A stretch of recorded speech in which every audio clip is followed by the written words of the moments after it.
उनसे टचअप में है। अभी 1 घंटे में छोड़ के तुम तुम्हारी ना तो काम है।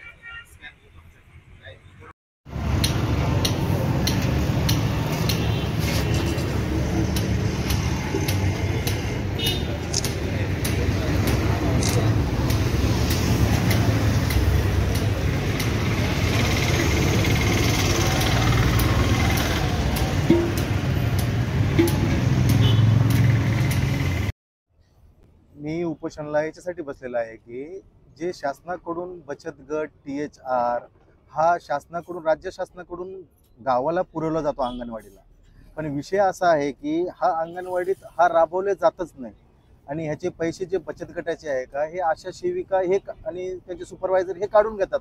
दर महिन्याला 10-10 हजार असो 20-20 हजार असो, आणि हा 10-20 वर्षापासूनचा मोठा भ्रष्टाचार आहे आणि हा टोटली भ्रष्टाचार आढळलेला आहे 42 लाख रुपयांचा. का? कारण की मी हा आवाज अशासाठी उठवलेला आहे, जे गावाचे 6 वर्षाचे जे मुलं आहे ना, लहान लहान लेकरं, त्यांना हा आहार दिला जातो बचत गटाचा व THR म्हणजे काय, चना डाळ, साखर, गहू, तेल, शेंगदाणे हा लेकरांना पोषण आहारासाठी दिला जातो. पण हे काय करतात, हे जे शासनाचा माल येतो का हा परस्पर विकला जातो. माझ्याकडे रेकॉर्ड पण आहे, मी रेकॉर्डली बोलतो, माझ्याकडे सगळे डॉक्युमेंट्स आहे आणि त्याच्यात तथ्य पण आढळलेलं आहे. डिप्टी CO मॅडमनी याच्यात त्यांच्यावर कारवाई करा असं सांगितलेलं आहे.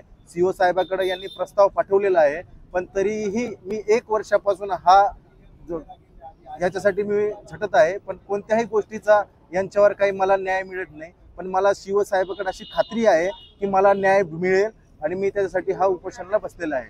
कोण आहे भ्रष्टाचार करणार? भ्रष्टाचार हे अंगणवाडीच्या सुपरवायझर व विस्तार अधिकारी व प्रभारी